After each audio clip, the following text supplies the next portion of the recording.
With this Xiaomi gadget, you just keep it in your glove box. When you need air, you attach it to the tire, dial in the number, say 35 psi, and hit start. You can stand back and eat a sandwich. It pumps the air and automatically stops when it hits the exact number. It is loud, sure, but it saves you from being stranded in the middle of nowhere. It is one of their best-selling products for a reason. Then there is the issue of clothes. We all have that one favorite sweater or hoodie that we wash too many times. It gets those little fuzzy balls all over it. Pilling. It makes the clothes look old and cheap. Xiaomi makes a Mijia lint remover. It looks like a small shower head. You turn it on and it has a little fan and a razor blade inside behind a mesh guard. You run it over your old clothes and it shaves off the fuzz. It sounds boring, but it is incredibly satisfying to watch. It essentially restores old clothes to look brand new in about 2 minutes. For the price of a sandwich, you save a $100 jacket. The problem with smart homes. Now let's move to the house. This brings us to a major problem we all face. The smart home is usually a lie.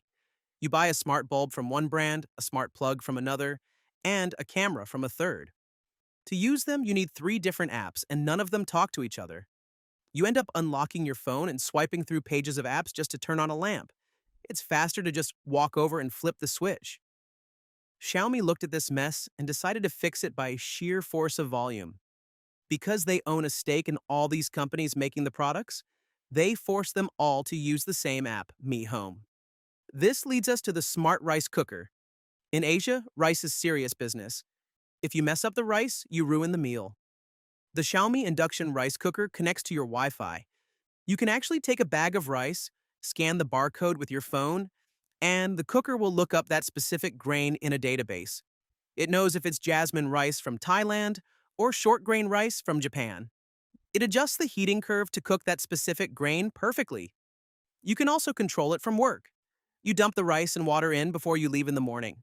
At 5 p.m., you open the app at your desk and hit Start.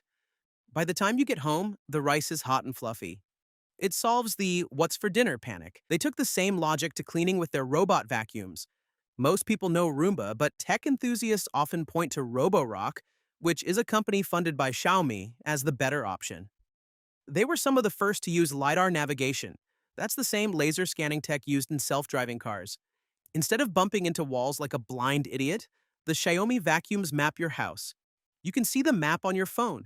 You can draw a line on the screen and say, "Do not cross this line," and the vacuum will respect it. You can tell it to only clean the kitchen after you cook. It's smart home tech that actually acts smart. The weird and obscure. Okay, we have covered the useful stuff. Now we need to get into the weird side of things. This is the stuff that makes you scratch your head and ask, who is this for? Let's talk about the transparent TV. A few years ago, Xiaomi released the Mi TV Luxe Transparent Edition.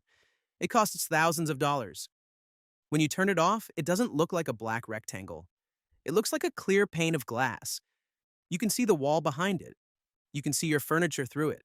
When you turn it on, the pixels light up, and the image seems to float in thin air. Is it practical? Absolutely not. The picture quality isn't as good as a normal OLED, and if your wall is ugly, you're going to see it through the movie. But that's not the point. It's a flex. It's Xiaomi showing the world that they have engineering muscle that rivals Samsung or LG. Then there is the smart fish tank. Owning fish is hard. You have to change the water. You have to remember to feed them. You have to manage the lights. Xiaomi released a tank that does it all for you. It has a built-in filtration system that means you only change the water once every few months. It has an auto feeder that drops pellets on a schedule.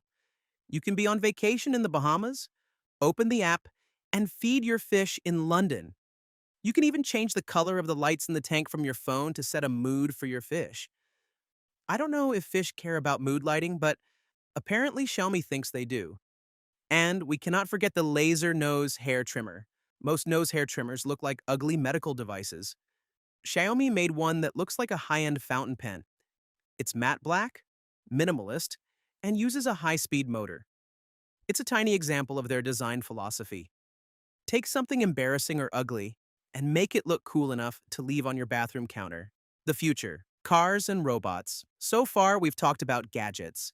But recently, Xiaomi decided that gadgets weren't enough. They wanted to take on Tesla. This is the climax of the Xiaomi story. The transition from toy maker to heavy industry. They launched the SU7. This is a fully electric sedan. And usually, when a phone company tries to make a car, it's a disaster. Everyone expected it to be a joke. It wasn't a joke. The SU7 is an absolute beast. The top-tier version has specs that rival the Porsche Taycan. It goes from 0 to 60 miles per hour in under 2.8 seconds. That is fast enough to make you dizzy. It has a massive screen inside that integrates perfectly with your Xiaomi phone. You can control your house lights from your car dashboard. You can check your doorbell camera while you're parking. The CEO of Xiaomi famously said he was betting his entire reputation on this car. He put billions of dollars on the line, and in China, it sold out instantly. It proved that the ecosystem isn't just about selling cheap stuff, it's about trapping you in a world where your car, your phone, and your rice cooker all speak the same language. The CyberDog, too. This is a quadruped robot. It looks like a Doberman straight out of a sci-fi movie. It has cameras all over its head. It uses AI to recognize its owner. It can follow you around the park. It can do backflips. Usually, robots like this, like the ones from Boston Dynamics, cost $70,000. Xiaomi sells the CyberDog for roughly $1,500. It's aimed at developers and coders who want to experiment with robotics. But the fact that you can just go online and buy a robotic dog from a phone company is insane. So why should you care?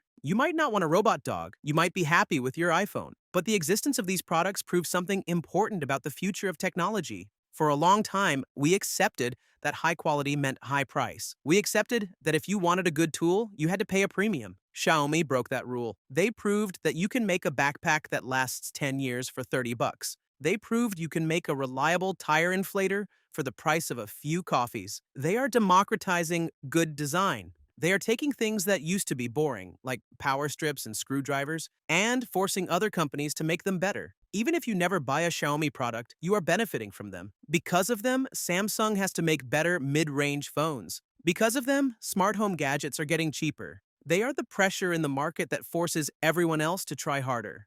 Conclusion: Xiaomi is not a phone company. They are a lifestyle company. They want to be the background operating system of your life. They want to wake you up with their alarm, cook your breakfast with their rice cooker, drive you to work in their car, and entertain you with their TV. It is a little bit scary, sure. Giving one company that much access to your life is a big decision.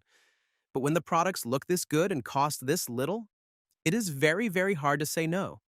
So the next time you see that orange My logo, don't just think about a budget smartphone.